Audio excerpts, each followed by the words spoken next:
سلامونه ملګرو، امید ده چې تاسو ټول روغ جوړ یاست او الله دې وکړي چې تاسو ټول په خپل کورونو کې یاست او د دغه وبا نه د دغه ویروس نه لرې یاست.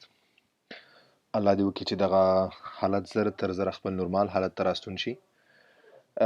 ملګرو، موږ تاسو سره اوس فلحال یو دا ډېره ښه موقع ده چې په دغه خپل فرانسوي ژبه باندې کار وکړو، د ویډیوګانې ډېرې زیاتې وګورو، خپلو ملګرو سره پریکټس وکړو، خبرې وکړو، کتابونه ووایو، ځکه چې بل څه مصروفیت نشته دی او ټول په کورونو کې ناست یو. صحیح ده ملګرو، نو تاسو دغه فرانسوي ژبې ته فلحال کار ووایئ، کار پرې وکړئ. نننی زموږ اوويشتم چې کوم درس دی هغه دی د ست او سې په باره کې دی. دا څه ته وایي، د دې استعمال څنګه دی، څه معنا لري، څه فرق دی دیو کې. دا نننی زموږ درس دی. بل څه ملګرو ماته کمنټونو کې ویلو چې زه باید قراره خبرې وکړم، دغه یو لغات ووایم واضحه چې تاسو په تلفظ صحیح پوه شئ، صحیح واورئ. نو زه به خپل کوشش کوم چې زه هم داسې وکړم. بیا هم که ستاسو څه رایې، څه مشورې، څه مشکلې، تاسو ماته کمنټ کې لیکلی شئ او د هغې مطابق زه بیا په آینده کې هماغسې ویډیوګانې جوړولی شم تر څو تاسو چې کومه طریقه مې تاسو بهتره پوهیږئ هماغسې مخکې لاړ شو. نو راځئ چې درس شروع کړو. ښه، د درس شروع کېدو نه مخکې زه بله یوه خبره کوم چې بعض دفعه زه انګلیش نه استفاده دې دپاره کوم. د هغې یو غټ لامل دا دی چې بعضې داسې خبرې ګرامري شیونه راځي چې هغه په بجای د دې چې زه تاسو پښتو کې پرې پوه کړم، نو تاسو په انګلیسي کې هغې باندې اسانه پوهېدلی شئ، زر پوهېدلی شئ یا مقصد ته یې اخیستلی شئ. او زه امید لرم، زه پوهېږم چې ډېر داسې زموږ ملګري دي، ډېر افغانان دي چې هغه په انګلیسي باندې پوهېږي. نو ځکه بعض دفعه داسې ځینې لغات تاسو ته انګلیسي کې راځي، هغه زه همدا یو لامل دی دې لپاره راوړم.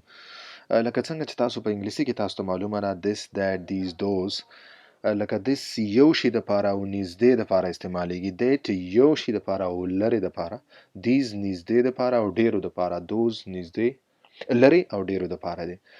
دغسې په فرانسوي کې بیا نږدې او لرې نشته. څنګه چې په انګلیسي کې نږدې او لرې دی، دغه او جمع او ډېر دی، واحد دی، دا شته، ولې فرانسوي کې جمع واحد هم شته او لرې او نږدې نشته.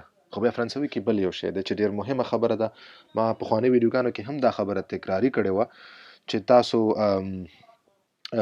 تاسو هر کله چې یو نوی لغت زده کوئ، تاسو کوشش وکئ چې د هغه لغت مذکر مؤنث هم زده کړئ، چې دغه لغت دغه تاسو چې کوم چې زده کوئ دا ماسکولن دی که فیمینن دی، یعنې مذکر دی که مؤنث دی. نو دا ډېر مهم شی دی. دلته د دې شي د استعمال فرق چې کوم دی هغه هم په دې باندې مطلب دې سره بدلیږي، دې سره چینج کیدی شي. نو راځئ چې درس شروع کړو. اولنی چې کوم موږ سره څه دی، هغه دی ماسکولن مذکر دپاره چې صرف سی ای دی، یو ای سره دی، دغه سی ای. نو د ماسکولن او واحد د مذکر او واحد دپاره دی نه موږ استفاده کولی شو. صحیح ده، یوی او مذکری. بیا ما سی ای ټي چې ورکړی، ست تلفظ کېږي، دا وایل یا واول چې راشي یو لغت په سر کې او هغه مذکري، واحدی مذکری، خو ولې که واولې په سر کې او یا اچ یا اش په سر کې، نو بیا به موږ هغې دپاره ست نه استفاده کوو. د ډبل ټي سره چې کوم دی، دریم نمبر ډبل ټي سره دغه فیمینن مؤنث دپاره یو واحد دپاره دی نه موږ استفاده کوو. صحیح دی، نو ډبل ټي ای سره. بیا لاندې چې کوم اس سره دی، س تلفظ کېږي، دا که ماسکولینی، که د واول سره شروع شوي، که د اچ سره شروع شوي، او که فیمینینی، که مذکري، که مؤنثي، که واول سره او که اچ سره شروع شوي، د ټول دپاره دغه یو شی ته استفاده کېږي. ولې چې جمع ډېرو دپاره. نو دلته اوس لرې او نږدې فرق نه کوي، صرف مذکر مؤنث فرق کوي. صحیح دی، او جمع واحد فرق کوي. دا دوه خبرې تاسو یاد ساتئ، جمع واحد او مذکر او مؤنث. صحیح دی. نو دغه باندې اوس ما څه مثالونه جوړ کړي، دا زموږ نننی درس دی. راځئ چې مثالونو ته ورشو، تاسو بهتره پوه شئ. ښه، دلته اولنی مثال دی سی ګارسون. صحیح دی، سی باتیمو. باتیمه چې کوم دی، باتیمه تاسو لري بلډینګ ته وایي، ګارسون وړوکی هلک ته وایي. دویم مثال ته تاسو وګورئ، دا واحد مو او بل دا څه و، دا ماسکولن او مذکر و. ستاغب اغب ونې ته وایي، ستاغب. ګوره که تاسو ګورئ د آ سره شروع شوی.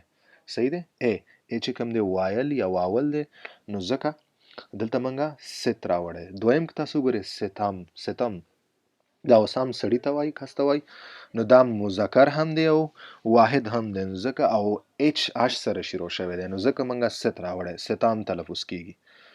بل چې کوم د دریم مثال ته تاسو وګورئ د ډبل ټي سره ست فی صحیح دی ست پوخت نو دا اوس واحد دی او مؤنث دی پوخت دروازې ته وایي صحیح دی فی جلکۍ ته وایي صحیح دی نو دا مؤنث دی او بل واحد دی صحیح دی دریم چې کوم د موږ سره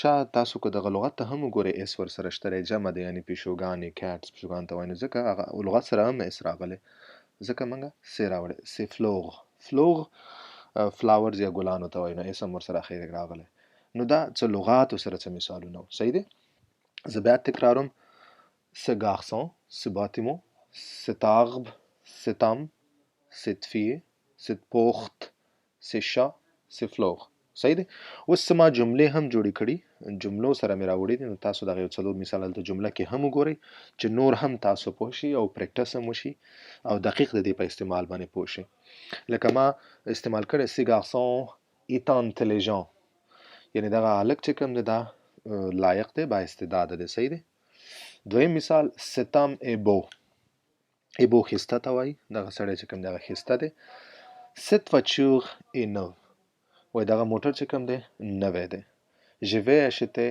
ces chaises مطلب دلته شیز راغلی جمع کرسیګانې یا چوکیګانې ډېرې راغلي صحیح دی زه به دغه چوکیګانې اخلم زه بیا دغه مثالونه ستاسو لپاره تکراروم چې تاسو دغه تلفظ باندې هم پوه شئ او د دې استعمال په جملو کې هم پوه شئ ce garçon est intelligent cet homme est beau cette voiture est neuve je vais acheter ces chaises صحیح دی نو مننه ملګرو دا اوس موږ نننی درس تاسو کوشش وکړئ دغه ویډیو بار وګورئ دغه ست سره مثالونه جوړ کړئ دا په جملو کې استعمال کړئ لغات نوي زده کړئ د هغې ماسکولن او فیمینن زده کړئ مذکر او مؤنث زده کړئ او هغې ته جمع او واحد ته هم خیالي هغې مطابق بیا تاسو لفظ ورسره استعمالولی شئ او څومره تاسو جملې دې سره جوړئ هغومره ستاسو مطلب دا زده کیږي یادېږي بله ډېره مهمه خبره تاسو کوشش وکړئ لیکل هم دې سره کوئ